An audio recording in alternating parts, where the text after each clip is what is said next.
नमस्कार, बहुत स्वागत है आप सभी का। मैं हूं आपके साथ करिश्मा। कोरोना एक बार फिर से लोगों को घरों में कैद रहने के लिए मजबूर कर रहा है। बीते 24 घंटे में देश में करीब 41,000 नए कोरोना के केस सामने आए। मध्य प्रदेश की बात करें तो बीते 24 घंटे में 1,140 नए केस सामने आए हैं। अब कोरोना के लगातार बढ़ते मामलों को देखते हुए सरकार को भोपाल, इंदौर और जबलपुर में हर रविवार को लॉकडाउन लगाने का फैसला लेना पड़ा है। बाकी जिलों में भी कोरोना बेलगाम है। अब कोरोना का लगातार ग्राफ बढ़ता जा रहा है। सरकारों के साथ साथ आम आदमी को भी काफी कुछ सोचने को मजबूर कर रहा है। 3 शहरों में लगने वाले लॉकडाउन से कितना काबू होगा कोरोना? आम आदमी की लापरवाही आखिर कैसे एक बार फिर से पड़ने पर यह भारी पड़ेगी और आने वाले खतरे से निपटने के लिए कितनी तैयार है मध्य प्रदेश और छत्तीसगढ़ की सरकारें? इन्हीं तमाम मुद्दों पर हम विस्तार से करेंगे चर्चा के लिए खास मेहमान भी होंगे हमारे साथ मौजूद। लेकिन आगे बढ़ने से पहले इस रिपोर्ट पर नजर डालिए।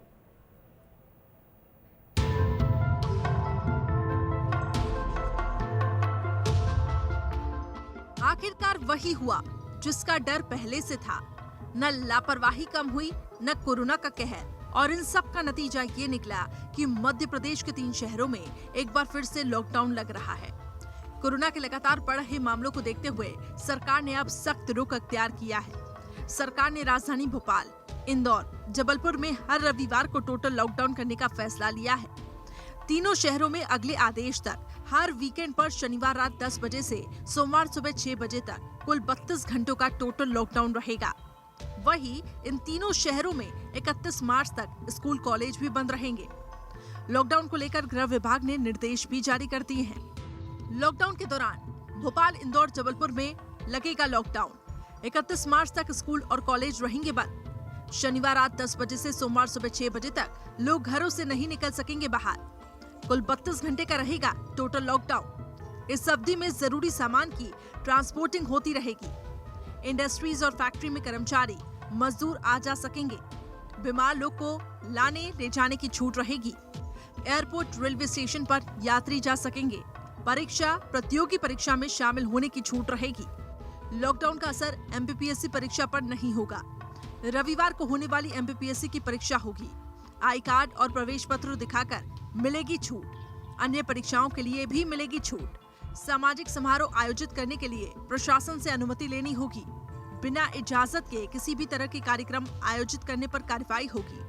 कोरोना के लगातार बढ़ रहे मामलों को देखते हुए सरकार को लॉकडाउन लगाने पर मजबूर होना पड़ा है। कोरोना के ताजा आंकड़ों पर अगर नजर डालें तो आंकड़े हैरान करने वाले हैं। बीते 24 घंटे में सामने आए 1,140 नए केस। 2 महीने बाद एक दिन में मिले 1,140 संक्रमित। बीते 24 घंटे में 7 कोरोना मरीजों की मौत हुई। 10 दिन में 7,500 के पार पॉजिटिव मरीजों की संख्या पहुंची। एमपी में 5.5% पहुंची संक्रमण दर। इंदौर में आंकड़ा एक बार फिर 300 के पार। इंदौर में 302, भोपाल में 203 नए केस। कोरोना से अब तक 3,900 से ज्यादा लोगों की मौत। सरकार पूरे हालात पर नजर बनाए हुए है। मुख्यमंत्री शिवराज सिंह चौहान ने एक बार फिर लोगों से मास्क लगाने और हर हाल में सोशल डिस्टेंसिंग का पालन करने की अपील की है। अब अगर मास्क नहीं लगाएंगे, कल मैंने कहा है, मैं आज फिर दोहराना चाहता हूं कि अगर आप मास्क नहीं लगाते तो आप केवल अपने लिए खतरा पैदा नहीं कर रहे हैं, आप अपने परिवार के लिए भी खतरा पैदा कर रहे हैं। आप अपनों के लिए भी खतरा पैदा कर रहे हैं जिनसे आप मिलते हैं, जुलते हैं। आप समाज के लिए भी खतरा पैदा कर रहे हैं। इसलिए मेरी अपील है, कोरोना का वायरस तो है, वो पूरी दुनिया में है और उससे बचने का सबसे प्रभावी उपाय मास्क है। और इसलिए मास्क लगाएं। मास्क नहीं लगाने पे जनता के हित में ही हमें सख्ती भी करनी पड़ेगी।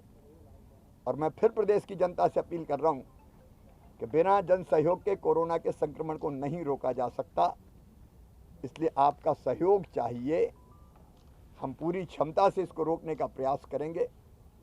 हॉस्पिटल्स की भी स्थिति की समीक्षा मैं फिर कर रहा हूं। बिस्तर और बाकी दिक्कतें ना आए इसका इंतजाम हम कर रहे हैं। वैक्सीनेशन का अभियान पूरी ताकत से हम चलाएंगे। परसों हमने लगभग 1,97,000 टीके लगाए। अब 2 लाख के पार ले जाएंगे और धीरे धीरे क्षमता 5 लाख तक बढ़ाएंगे।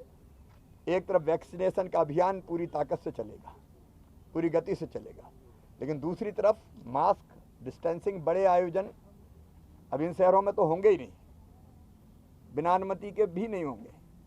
और मैंने ये भी कहा कि मेले और भीड़ भाड़ वाले स्थान देखो, अब कोरोना को देखते हुए हमको उनको भी नियंत्रित करना पड़ेगा, जो जरूरी सारे कदम उठाने। छत्तीसगढ़ में भी कोरोना को लेकर हालात ज्यादा अच्छे नहीं हैं। अगर छत्तीसगढ़ के बीते 24 घंटे के आंकड़ों पर नजर डालें, छत्तीसगढ़ में 24 घंटे में सामने आए 1097 नए केस। एक दिन में 9 लोगों की हुई कोरोना से मौत।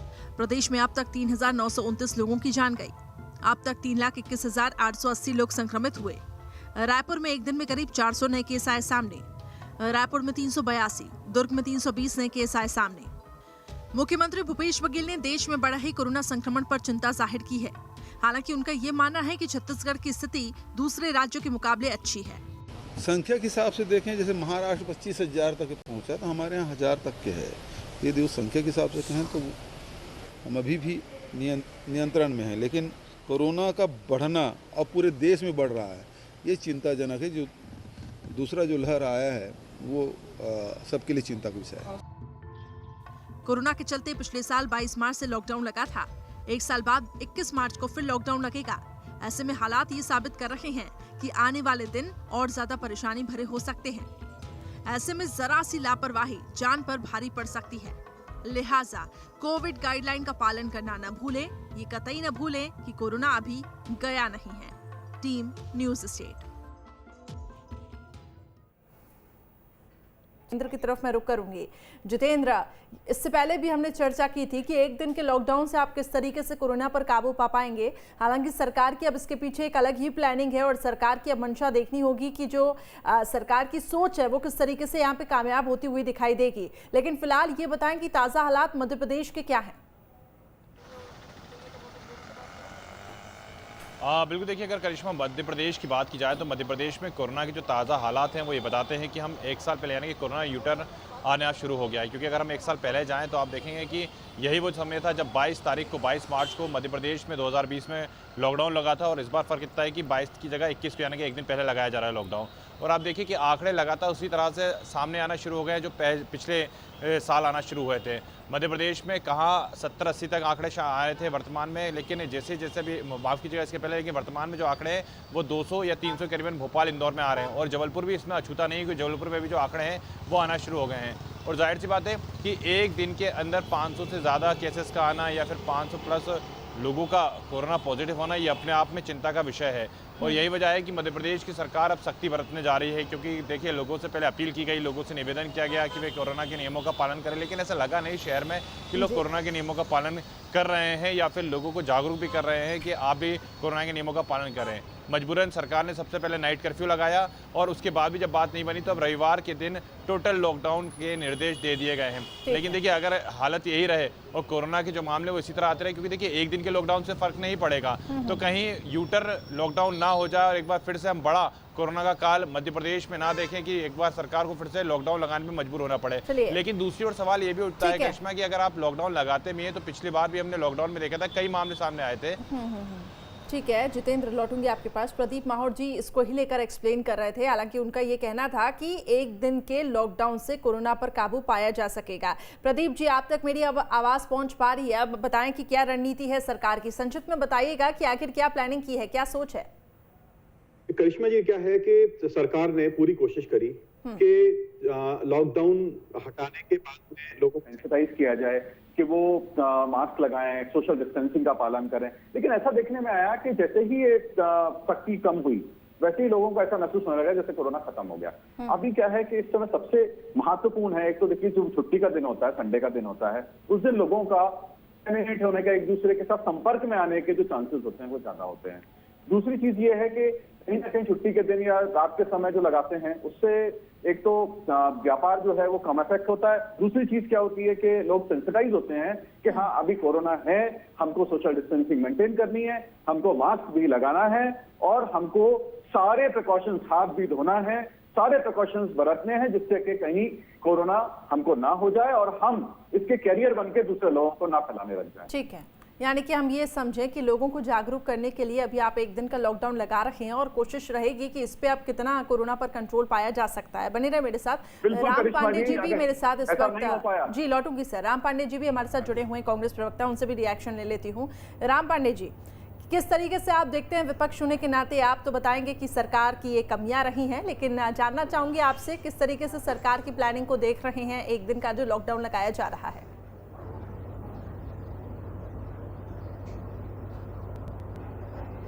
जी, सरकार काम तो कर रही है लेकिन वो ईमानदारी के साथ नहीं कर रही है। जैसे कि शिवराज जी बोल रहे हैं कि सबको मास्क लगाना चाहिए, तो मास्क तो फिर गृह मंत्री को भी लगाना चाहिए। सोशल डिस्टेंसिंग का पालन करना चाहिए। अब शिवराज जी बोल रहे हैं, शिवराज जी लगातार सभाएं ले रहे हैं, आज ही बंगाल में सभा लेने के लिए जा रहे हैं।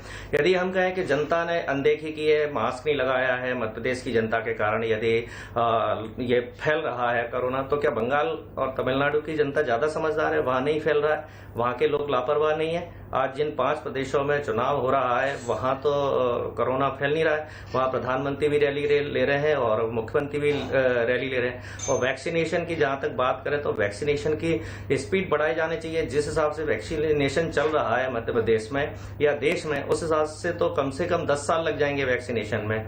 और वैक्सीनेशन के लिए क्या जिम्मेदारी रहती है? पहले हमारे देश के नागरिकों को लगे। अब बताइए, पाकिस्तान हमारे देश में आतंकवादी भेजता है, हम वहां पहले वैक्सीन भेज रहे हैं। 1200 करोड़ रुपए की वैक्सीन हम पाकिस्तान में भेज चुके हुए हैं, जबकि वो वैक्सीन यदि हिंदुस्तान में लगती, मध्य प्रदेश के लोगों को लगती, तो वैक्सीनेशन का काम बढ़ता। तो प्रयास ईमानदारी से होना चाहिए। अब देखिए, इंदौर के आपने सांसद का वीडियो देखा होगा कि वो वीडियो बनवा रहे हैं और वैक्सीन नहीं लगवा रहे हैं। तो जनप्रतिनिधि यदि ऐसा काम करेंगे कि वीडियो बनवा, आप भी विपक्ष होने के नाते आपने अभी तक क्या किया ये बताएं। आपकी भी तो जिम्मेदारी बनती थी कि कोरोना पर कंट्रोल पाया जाए, क्योंकि हम तो यही सवाल कर रहे हैं कि माननीयों के लिए अलग नियम आखिर क्यों है? कांग्रेस की भी तरफ से कई ऐसे कार्यक्रम किए जाते हैं जहां पे सोशल डिस्टेंसिंग नहीं दिखती। और ये सवाल मैं प्रदीप जी आपके पास भी लेके आऊंगी, क्योंकि लगातार हम देख रहे हैं पॉलिटिकल गतिविधियां जारी है और वहां पर लोग मास्क लगा के नहीं पहुंच रहे हैं। तो क्या वहां कोरोना नहीं होता है क्या? राम पांडे जी, सबसे पहले आपसे रिएक्शन।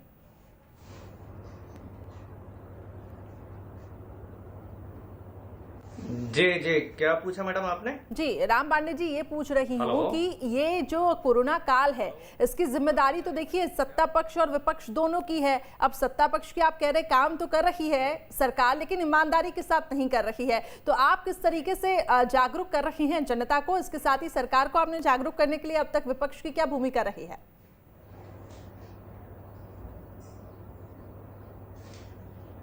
जी, ये सारा काम सत्ता का होता है, विपक्ष का होता है। यदि सरकार ढंग से काम नहीं कर रही है तो विपक्ष सवाल करती है। विपक्ष के पास पुलिस नहीं है, विपक्ष के पास प्रशासन नहीं है, विपक्ष सरकारी कर्मचारियों को तनख्वाह नहीं बांटता है, विपक्ष अखबारों में जागरूकता अभियान की एडवर्टाइजमेंट नहीं देता है, विपक्ष मीडिया में नहीं देता है। विपक्ष की जो रिसोर्सेस हैं वो बहुत सीमित होते हैं, इसलिए जनता सरकार के हाथ में पावर होती है। अब जब वैक्सीनेशन की जब बात आई थी, तो यदि प्रधानमंत्री सबसे पहले अपना वैक्सीनेशन करवा लेते तो देश में एक वैक्सीन के प्रति जागरूकता बहुत ज्यादा बढ़ती। चूंकि उन्होंने लेट करवाया। जब हम मध्य प्रदेश की बात करें तो जब नियम के हिसाब से कमलनाथ जी ने वैक्सीनेशन करवा लिया, शिवराज सिंह जी ने भी करवा लिया। अब बताइए, शिवराज सिंह जी को यदि छींक भी आती है तो कमलनाथ ने भी लेट वैक्सीनेशन करवाया। राम पांडे जी, ऐसे तो फिर कमलनाथ जी ने भी लेट वैक्सीनेशन करवाया, इस पे आप सवाल नहीं खड़े करेंगे? और क्या ये पहले तो विपक्ष के पास एक चीज थी कि ये वैक्सीन बीजेपी की है, फिर जब आप वैक्सीनेशन का काम चल रहा है तो उस पर आप लोग उंगलियां उठा रहे हैं कि वैक्सीनेशन का काम उस गति के साथ नहीं चल रहा है। प्रदीप माहौर जी, क्या जवाब देंगे आप राम पांडे जी को? और मेरा प्रदीप माहौर जी आपसे भी सवाल है, हम लगातार देख रहे हैं प्रदीप माहौर जी, पॉलिटिकल गतिविधियां जारी है, कभी धार में सभाएं हो रही हैं, कभी कोई सभाएं हो रही हैं। आप खुद बताएं, एक जिम्मेदार नागरिक होने के नाते और लगातार हम भी एक जिम्मेदार चैनल होने के नाते लोगों से अपील तो करते हैं कि मास्क लगाएं, सोशल डिस्टेंसिंग का पालन करें, लेकिन क्या आपको लगता है कि वो सभाओं में ये सब चीजें हो रही हैं, क्या इस पे ब्रेक नहीं लगना चाहिए? करिश्मा जी, देखिए, एक जहां पे चुनाव होते हैं वहां पे सभा करना, लोगों को संबोधित करना, लोगों तक अपनी बात पहुंचाना, ये आवश्यक हो जाता है। लेकिन वहां पे भी लोग सभी से अपील कर रहे हैं कि लोग मास्क लगाएं, सोशल डिस्टेंसिंग मेंटेन करें। चलिए ठीक है, आपकी आवाज़ फिर से हमें नहीं मिल पा रही है, कोई बात नहीं। जितेंद्र, आप बताएं, आप तो ग्राउंड रिपोर्टिंग करते हैं, जगह जगह की तस्वीरें देख रहे हैं और बीजेपी कांग्रेस दोनों के कार्यक्रमों को भी देख रहे हैं। अब तक आपने क्या एनालाइज किया? दोनों जो दल हैं कार्यक्रम तो कर रहे हैं, लेकिन उनके लिए जो नियम है वो बिल्कुल बदल जाते हैं। बिल्कुल, काफ़ी सही बात कही आपने, क्योंकि हम जब भी देखते हैं करिश्मा, एक तो नियम ऐसा लगता है कि राजनीतिक दलों के लिए कुछ अलग बनाए गए हैं, आम आदमी के लिए कुछ अलग बनाए गए हैं। आम आदमी पर नियमों का एक अंबार सा डाल दिया जाता है कि आपको ये करना है, आपको इस तरह से रहना है, आपको ये गतिविधियों में लिप्त होना है। लेकिन वहीं अगर हम राजनीतिक दलों के कार्यक्रमों में देखें तो ऐसा नज़र नहीं आता है कि यहाँ पर किसी प्रकार के नियम बनाए गए हैं और यहाँ पर कोई कार्रवाई करने वाला भी नहीं होता है। चाहे बीजेपी का कार्यक्रम हो, चाहे कांग्रेस का कार्यक्रम हो। धार में भी आपने देखा कि जब कार्यक्रम था तो काफ़ी संख्या में भीड़ जुटी थी। जैसे कि 5 राज्यों में चुनाव चल रहे हैं, वहाँ पर भी आप देखें लगातार भीड़ जुट रही है। पूर्व मुख्यमंत्री कमलनाथ की बात करें, जब भी वो पहुँचते हैं उनके कार्यक्रम में भीड़ जुटती है। आज पीसीसी में जिस प्रकार से जो दिवस मनाया जा रहा है उसको देखिए, वहाँ पर भी लोगों की भीड़ जुट रही है। तो यहाँ पर ऐसा लगता है कि नियमों की अनदेखी की जाती है। और देखिए वैक्सीनेशन को अगर हम लेकर बात करें तो मध्य प्रदेश के पास, जैसे कि कल ही हमारे अधिकारियों से बात हुई थी, तो मध्य प्रदेश के पास वैक्सीन की मात्रा भी काफ़ी ज़्यादा में बढ़ी हुई है। यानी कि आने वाले दिनों में भी इतना ज़्यादा वैक्सीन पड़ा हुआ है कि लोगों को आसानी से लग जाएगा। अभी हाल ही में मैं सुन रहा था कि कहा जा रहा था कि किसने पहले लगवाया, किसने नहीं लगवाया। लेकिन देखिए अगर कांग्रेस की हम बात करें तो कांग्रेस के भी बड़े बड़े लीडर्स हैं जो केंद्र से बिलोंग करते हैं। अगर वो भी चाहते हैं तो अगर अपना वैक्सीनेशन पहले कराते तो शायद आज ये कहना नहीं पड़ता कि हमने वैक्सीन नहीं करवाया। काफ़ी दिनों तक तो वैक्सीनेशन पर या वैक्सीन पर सवाल ही उठते नजर आए। और ये भी बात ठीक है जितेंद्र, ठीक है, मेरे पास समय की कमी है, लेकिन मुद्दा यही है कि एक तरफ तो सरकार कह रही है कि 1 दिन का लॉकडाउन लगाकर हम जागरूक करना चाहते हैं, लेकिन अब देखना होगा कि ये जो प्लानिंग है वो कामयाब हो पाती है कि नहीं और किस तरीके से कोरोना पर काबू पाया जा सकेगा। बहुत बहुत शुक्रिया प्रदीप माहौर जी, राम पांडे जी। समय की कमी है मेरे पास, माफी के साथ आप दोनों को यहीं पे रोकना चाहूंगी। बहुत बहुत शुक्रिया जुड़ने के लिए। जितेंद्र, बहुत बहुत शुक्रिया मेरे साथ जुड़ने के लिए। तो फिलहाल खास पेशकश में इतना ही।